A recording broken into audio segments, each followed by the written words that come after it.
New York leaders looking ahead to Donald Trump's return to the White House and what it means for us here in the Big Apple. All right, both Mayor Adams and the governor addressing the media about the election results. Morgan McKay outside the governor's office with more on what they had to say. Morgan.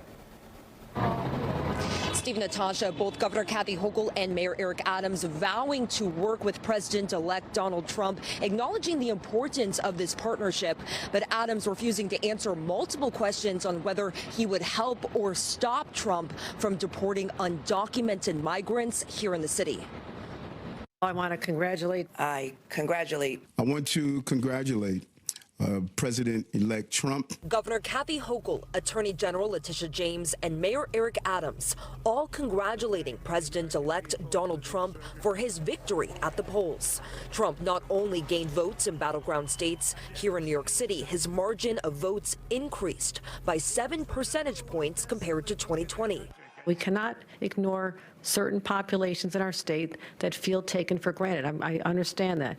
But I will also point out, no one expected that we would see the gains that we had in the houses, the House Representatives. Hochul says while they will work with the incoming administration, she also created a task force called the Empire State Freedom Initiative, which is focused on items that they believe are threatened by a Trump administration, which includes reproductive rights, civil rights, immigration, gun safety, labor rights, and LGBTQ rights.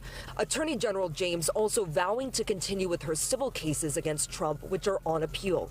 We did not expect this result, but we are prepared to respond to this result, and we use the rule of law to fight back. Here in the city, Adams says that they will be focused on continuing to protect immigrant communities, but stop short of saying exactly how or if this applies to migrants living in city shelters. He did say he wants to see changes to the city's sanctuary city laws to allow law enforcement to cooperate with ICE, but Adams would not say if he would work with the Trump administration to deport these migrants. He would not say if he wants some of these migrants relocated to other states, or if he wants Trump to cut the city a check to help with migrant costs. I think a lot of people don't fully appreciate what impact this has had on the city. The pressure of finding billions of dollars instead of going to those needs that everyday New Yorkers needed. We had to change the direction of those funding. I want the problem solved.